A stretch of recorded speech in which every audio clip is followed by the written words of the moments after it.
This just in. Let's say your website is a charming local bookstore. You've painted the walls, stacked the shelves, and hung up a lovely sign. But if you don't give search engines a clear map of what's inside, it's like handing someone a blurry floor plan and hoping they stumble across the best sellers. That's where Schema Markup comes in. According to Neil Patel, schema is how you explain your website to Google in a way it actually understands. And no, you don't need to speak code fluently to use it. Wait, what is schema again? Schema markup is a form of structured data. Think of it as labels you add to your website to say, this is a product, that's a review, here's a recipe, or this page is a blog post. It helps search engines like Google understand what your content means, not just what it says.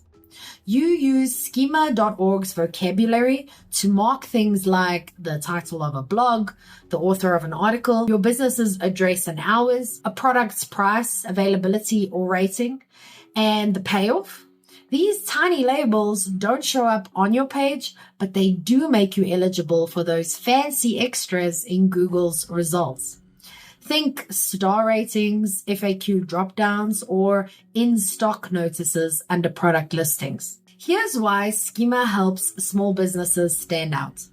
If you've ever searched for a chicken soup recipe and chosen the one with star ratings and cooking time listed right there in Google's results, that's schema doing its job. Now imagine someone searching for what you offer. Would you rather your link shows up as a plain blue headline or with useful extras that make people click? Schema helps you to appear more professional, take up more space in search results, and get picked up in new AI-powered summaries. Think Google's AI overviews or ChatGPT browsing. Most businesses aren't doing this well, which means if you do, you instantly stand out. But what kinds of schema should you use? There are dozens of schema types, but most small businesses only need a few to start making an impact. So start with these. First is article. Use this for blog posts or news pages. It tells Google the title, author, and date so your article can show up more clearly.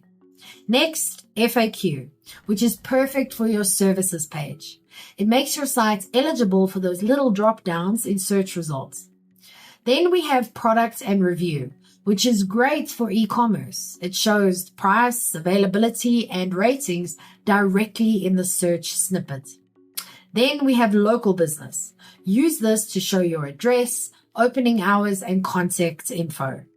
Then there's something called breadcrumb, and this helps Google map your site's structure. It's also helpful for user navigation. And while you're at it, try these as you grow. Video schema.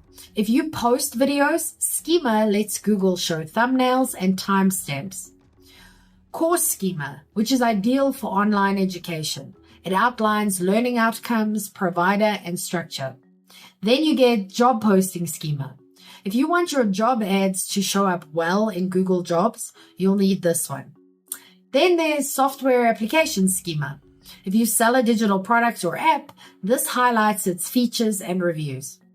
Using a mix of schema types across your site gives Google a more complete picture of your business. Now, here's how to add schema without coding, because this is the part that usually scares people off. But I don't know how to code. Well, relax, you don't need to. Here are 4 ways to get schema live without breaking your brain. Number 1, use a WordPress plugin. Yoast and Rank Math are both excellent.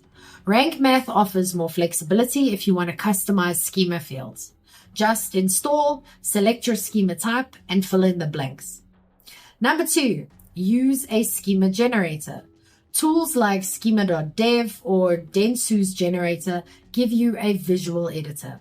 You choose the type like FAQ or product, fill out the fields, and copy the code it generates. Number 3, use ChatGPT. Yep, you can just ask ChatGPT something like create JSON LD schema markup for a product with name, price, rating, and availability. Then paste the output into your site. Easy as that. And number 4, build it manually. This is for the nerds.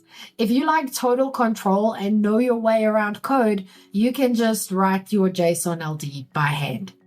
This is useful for advanced sites or templates. But where do you put it?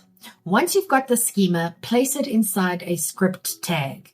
It usually goes in the header or just before the closing body tag of your HTML. Most CMS platforms also let you paste it into a field.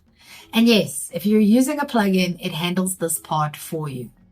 Then don't forget to validate it. Before publishing, double check your schema using validator.schema.org or Google's Rich Results Test. These tools will tell you if your code works and whether it's eligible for rich results.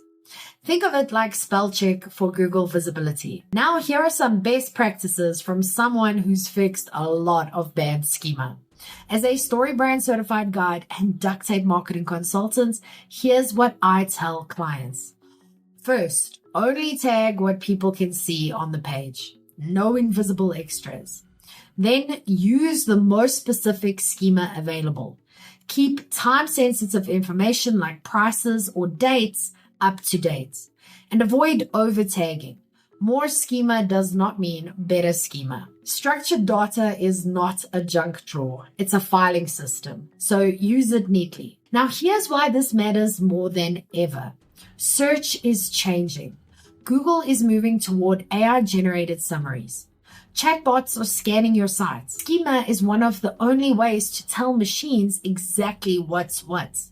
Without it, your site looks like a mystery novel with the pages shuffled. But with it, your content becomes clear, trusted, and easy to surface across search, AI, and voice. And in an online world full of noise, clarity gets clicks. Want help getting your message clear and clickable? My 5-minute marketing fix helps you create one simple sentence that explains what you do and why it matters. You can download it for free in the description below, or you can go to strategicmarketingtribe.com/fix and get it there. But what about you? What's one thing on your site that Google might be misunderstanding? I'll go first. My FAQ pages used to be invisible until I added FAQ schema. Now they pop up in search. Okay, your turn. What's one page that deserves more visibility? Let me know in the comments. I'm Vicky Sidler from the Strategic Marketing Tribe, and I post helpful news updates for small businesses every day.